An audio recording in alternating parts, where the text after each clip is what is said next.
Tout le monde. Donc voilà, on se retrouve pour une nouvelle vidéo, toujours sur la Révolution en histoire. Donc aujourd'hui, on va voir la deuxième partie qui est la République. Donc au cours de l'année 1792, un nouveau régime politique va naître, la République. Une nouvelle Assemblée nationale va être votée par les citoyens.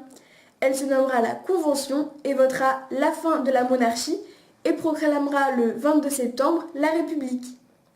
Une république, c'est un gouvernement où la souveraineté est détenue par le peuple, par l'intermédiaire de personnes représentant les habitants. Ces personnes sont élues. Donc Louis XVI va être accusé de trahison par l'Assemblée et sera guillotiné le 21 septembre 1793. À ce moment-ci, les rois d'Europe vont se regrouper pour faire la guerre à la France. Les habitants de la Vendée étaient pour le roi. Ils se révolteront du coup contre la République et décideront de ne pas prendre les armes pour défendre la France, provoquant une guerre civile.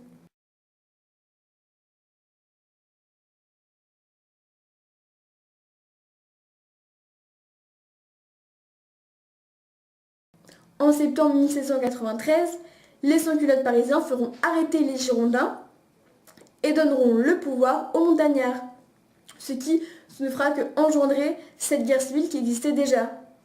De 1793 à 1794, c'est la période de la terreur. Donc Robespierre, aidé des sans-culottes et des montagnards, va créer un régime pour éliminer toutes les personnes étant contre la Révolution. Il arrêtera toute personne suspecte de trahir la France en aidant les pays ennemis, guillotinera énormément de gens et mobilisera 1 million d'hommes pour l'armée. Ça s'appelle le service militaire obligatoire ou conscription. C'est-à-dire que les gens seront obligés d'aller faire leur service militaire. Donc cette politique éliminera les Girondins. C'est une époque qui fut assez triste et assez violente, durant laquelle toutes les libertés qui étaient nées grâce à la Révolution furent suspendues.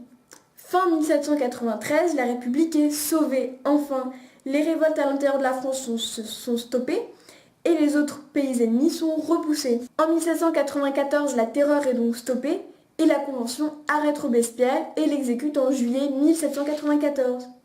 Va ensuite succéder le Directoire, qui est un régime républicain créé par la Convention. Le pouvoir exécutif est confié à 5 directeurs, d'où le nom de Directoire, et le pouvoir législatif à 2 conseils.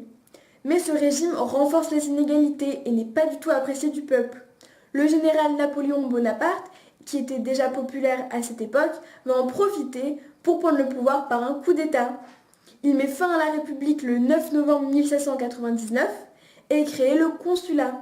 Il y a un premier consul qui a presque tous les pouvoirs, nous c'est lui, nous c'est Napoléon Bonaparte, et qui devient ensuite consul à vie par plébiscite. Le 2 décembre 1804, il se couronnera lui-même empereur sous le nom de Napoléon Ier. Voilà tout le monde, j'espère vraiment que cette vidéo vous a plu, que vous avez appris plein de choses sur la République et sur la Révolution. Si c'est le cas, n'hésitez pas à lâcher un like et moi je vous dis à très vite pour la suite. Bye!